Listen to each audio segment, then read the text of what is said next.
Bonjour, bande konyo soboso landa biso partout na monde. Talaka mboka ndenge toyebisa bino ke mboka eza koyinda makambo ebongi place obozalaki kotia souci na moment o Kabila azoluka comment détruire le régime à Félix Tshisekedi. Félix Tshisekedi est en train maintenant de se préparer comment arrêter Kabila. Toyebisa bino diplomatie secrète ya Félix Tshisekedi na niveau à Bruxelles. Toyebisa bino après retour ya président Félix Tshisekedi na Kinshasa, Malamoko a sali déplacement secret na niveau ya Congo Brazzaville. Après ce déplacement, le Binabutu a nomination des généraux, de nomination au sein de l'armée et la réforme judiciaire. Président de la République a sali na Malamoko, na justice Kotoa Tomboli, le président de la Cour constitutionnelle Benoît Luamba qui avait démissionné, Bauchiko Tchandeko Moussousou, donc Makamu Malamoko est changé. Ba commandant Obozako mona ki bazalaki na domaine opérationnel la quatre armée Félix Tshisekedi alongoli bango atie bango na administration. Alors yango na ebisibino ke yebisa bande bazana ndako bokoto parce que politique ekomi elengi en tant que chef oyo bakuba bapesi nzete lelo on albike na la karabino na émission na banda tambola rango place nyos bomona ka bato oyo donc moka ezali ya koinda.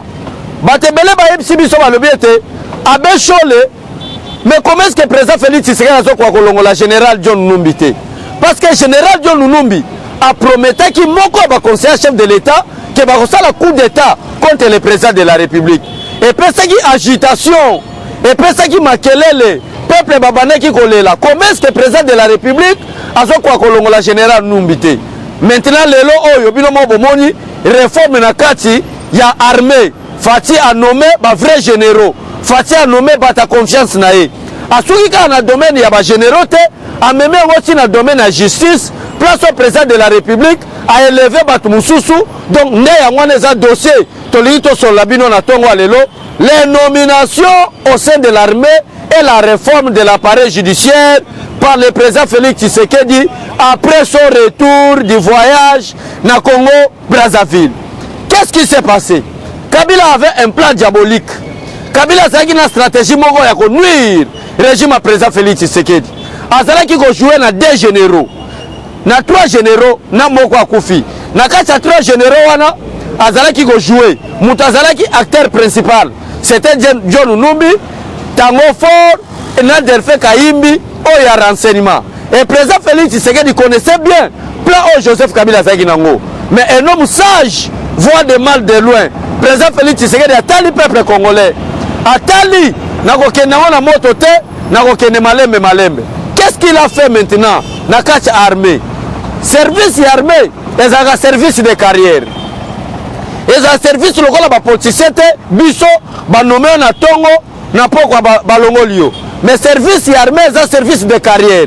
Au commis militaire, si après 60 ans d'âge, na kati service, ne va pas sur pension. N'armée balongola mutute. Et Fati pe alongoli mutute mais asali ba déplacement. Ba mususu pe ba ke ofana na se. Lokola ba John Numbi tia ko kufaka, akotiko zo sous fonction te tant que président Félix Tshisekedi aza président de la République. Mais quel est maintenant le grand problème? Le grand problème est que Mouton nyonso bomoni ke azali nommé lokola général, aza général, mais azali na fonction te. Boye ba malamu ke Félix Tshisekedi azo mema bango aux États-Unis, ba ke ne recyclage. Bayi John Numbi na coup d'état aux lukosa la président Félix Tshisekedi tolongoli yo John Numbi olongwe Tango Fort tolongoli yo na commandement opérationnel en tant que chef d'état-major général adjoint tomemi yo na administration. Donc esa stratégie Félix Tshisekedi grand stratège, Félix Tshisekedi grand intello, Félix Tshisekedi l'homme puissant, Félix Tshisekedi vrai président. Oh kutu na osala mobilisation pour être à 30 ans de pouvoir. Alors peuple congolais bolelaki na bino pamba bo regretaki pamba makamu yango oyo ebongwani na place ya Yves Kabeya Jean-Claude chef de l'état-major général en charge des opérations et renseignements balongoli yango bapesi balongoli yango na place na maboko ya Tango Fort. Donc ezalaki commandement des opérations yango zomona na début na yebisi bino ke Tango Fort azalaki na John Numbi pour faire un coup d'état au président Félix Tshisekedi.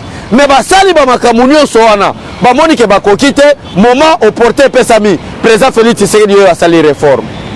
armée yango ekomi na maboka Faci armée yango Faci azui atia ba généraux oya confiance na ye alongoli ba numbi alongoli ba tango fort atozo yoka bato bazo biso ke tango fort balongoli ete atangela bino eloko moko awa na kati ya armée peuple congolais ezali selon l'article selon la loi numéro 04 bar 023 du 12 novembre 2004 portant organisation générale de la défense et des forces armées, l'article 32 yoga makambo elobi sont membres du haut commandement militaire 1. Les chefs d'état-major général de FARDC, les chefs d'état-major généraux adjoints, les chefs d'état-major des forces terrestres, des forces aériennes, des forces navales, les commandants des zones de défense, les sous-chefs d'état-major, le commandant général des écoles militaires, le commandant du corps médical, le commandant du corps de logistique, le commandant du corps des troupes, le commandant des services d'éducation civique, le commandant du corps de génie, commandant du service de communication et d'information. Bango walande basangisi bango babengi yango ba membre ya haut commandement militaire. Mais l'inspection générale place John Numbi azalaki kokamba ezalaki te na kati ya haut commandement militaire. Félix Tshisekedi atie à côté. Félix Tshisekedi atie Numbi Mupanzi. Félix Tshisekedi afandisi tango fort. Azui ba généraux na ye, azui ba membre na ye, akomisi bango ba généraux. Kabila Pika Pende. Après nomination ba généraux peuple congolais, Félix Tshisekedi a pesi ultimatum na Batakinga Kati. Ezana nombre selon la constitution congolaise, selon les lois de la République, en tant que l'ancien chef de l'État, nombre de militaires, ça se limite à 15. Et pas les militaires mais les policiers. Mais au Kabila Sala la Kinga Kati, Félix Tshisekedi a là. A même stratégie pour être encore un moment porteur ya Kangaye. Alors, Nagoyem Sabino Boy, Bazala 48 heures après ces nominations. Bapesi Kinga Kati 48 heures pour être bâton nyonso va dépasser limite il y a 15 militaires va garder ancien président de la République va rejoindre l'armée. Au cas contraire ceux qui va rejoindre l'armée qui vivra vers là déboulonnement et bandit système est changé na côté na koyeb Sabino Boy ceux qui bozala de croisant général mais Félix Tshisekedi a nommé après ces fonctions boye ba malam azoke de formation John Numbi azoke de formation. Or ceux qui ont des formations, et ça nouveau déboulonnement. Comment? Parce que John Numbi a des sanctions au niveau de l'Union européenne. John Numbi a des sanctions au niveau des États-Unis. Mais avec des formations aux États-Unis, est-ce que Kosonga, Bekolo Kraka, Talamwana Mayele, président Mayele, Félix Tshisekedi, Boyaye, Yesukuta Uchilola, Ayela Mokila Tibo Konzinae, Mokili Mobimba Bandimi était. Et bon, on débute sur la poste de Félix, Biso l'essentiel, tous majoritaire déjà. Félix Tshisekedi sur 80 millions d'habitants. Biso moko déjà tous plus de 70 millions auto lingagaye. Kama minorité wana bokabeli ba Bemba ba Mafai ba Tefayulu ba Moïse Katumbi boke kabola wana. Le reste biso tous majorité. Alors na oyebi Sabino Boy. Ba généraux bazoke de formation ba obaza na kati fonction te. Bazoke ndo kanga bango kuna. Système de boulonnage isika. Yango na yebi Sabino que déplacement secret ya président Félix Tshisekedi na Braza. Parce que beta tête à tête na ba expert ya États-Unis pour te passer la déboulonnement wana. Donc armée et comme na maboko ya président de la République. Justice Fati peut nommer. Wana ezaki point A na niveau ya armée. Mais na niveau justice que le président de la Cour constitutionnelle avait démissionné. Parce que Kabila a coup contre le président de la République. Maintenant, a démissionné. L'article 17 de l'organisation de la Cour constitutionnelle va passer à 15 jours au moment où juge Moko ou président a démissionné. Le président de la République a 15 jours pour nommer un nouveau juge. Et le président de la République a nommé un nouveau juge. Et c'est lui qui sera le président de la Cour constitutionnelle et c'est lui qui aussi qui sera le président du Conseil supérieur de la magistrature. Oh, Fati a eu majorité dans la Cour constitutionnelle. Oh, Fati a eu armée. Bon, Samoué. Tala, président Mayele Nenga Salaka. La justice te récupérer. L'armée te récupérer. Pourtant, la justice est la Moussala. Au Salibé, Kolebekolo. Allez, Papa Labiso, Yav, Ozawa. Amoukamate, Bakami Moutou, Fatih merci, peuple congolais, bino bato bola na émission partout dans les États-Unis, dans l'Europe, partout en Afrique, même dans la province. Quand vous avez des émissions, vous avez déjà pour des tchagas la Moutou.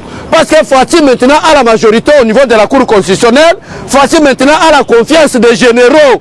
Parce que Kouya Kabila, Alouki Félix Tshisekedi, abomaye physiquement. Il y a un moment qui va avion et ça qui va Antonov, va Makambo Belé, Salemaki, va Moni qui va Koki Goboma, président Félix Tshisekedi. Kouya Kabila maintenant qui destituer le président de la République constitutionnellement à travers Benoît Lomba qui était le président de la Cour constitutionnelle. Benoît Lomba bangi na ye a démissionné.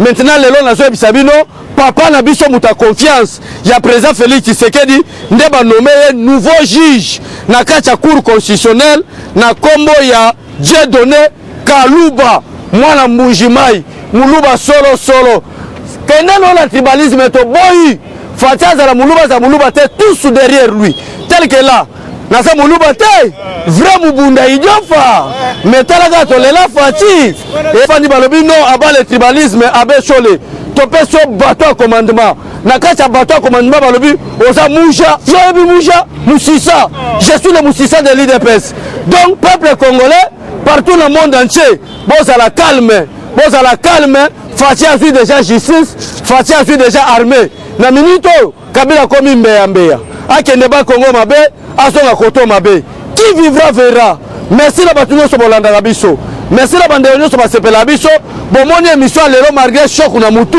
malgré ba pekisa ingana ganga na marche le 9 mais lelo na ko ganga parce que bato belé balinga bongo na président Félix Tshisekedi ko marche na bango Félix a ko kolongola jo numbité Félix Tshisekedi ko ko sala boité lelo ba généraux ba ko déplacer bango lelo la police a ko déplacer c'est-à-dire Fatih a vu armée Fatih a vu justice à bientôt la dissolution du parlement oyo ka général si wewe kende mbangu na parlement Joaquin Kanga Congo ezo bonga te po boja ba tribal boza ba aîné botema likule na président Feti yango na mutu nyonso aza aîné na relation nzete oyo okufa mabe merci beaucoup monsieur le président de la République pour la musala bâti qui vivra verra botika la malamu bye bye je vous aime tous. Eshima, votre magazine qui bat au rythme de l'actualité. Retrouvez la nouvelle édition. Exclusivité, l'an 1 des Basseyane Nanga. Métamorphose et décollage de la province du Haut-Ouélé. À la manœuvre, Christophe Nanga. Avec abnégation et patriotisme, les gouverneurs Basseyane est déterminé à lancer la province du Haut-Ouélé sur la voie du développement intégré. Interview, prise en charge des malades, la maîtrise de la propagation du coronavirus, Dr Eteni répond à toutes les questions. Économie, la baisse des prix, les combats permanents d'Acacia, Bandou Bola. Dossier Eshima, mécanisme national des suivis historiques et réalisations. Focus, Sele Yalagouli propose des nouveaux paradigmes de développement indispensables à la relance de l'économie. Nation, championne du social, Agnès Mouad Nawej et la CNSS offrent $1 million dans la lutte contre la pandémie Covid-19. Moussa Mondo sensibilise et prend en charge des personnes vulnérables. Parité, Olive Lembe Kabila, modèle de générosité et d'entrepreneuriat féminin. Afrique, un déconfinement aux multiples facettes. Retrouvez l'intégralité du magazine Eshima dans les kiosques. Eshima Magazine, un nouveau standard d'information.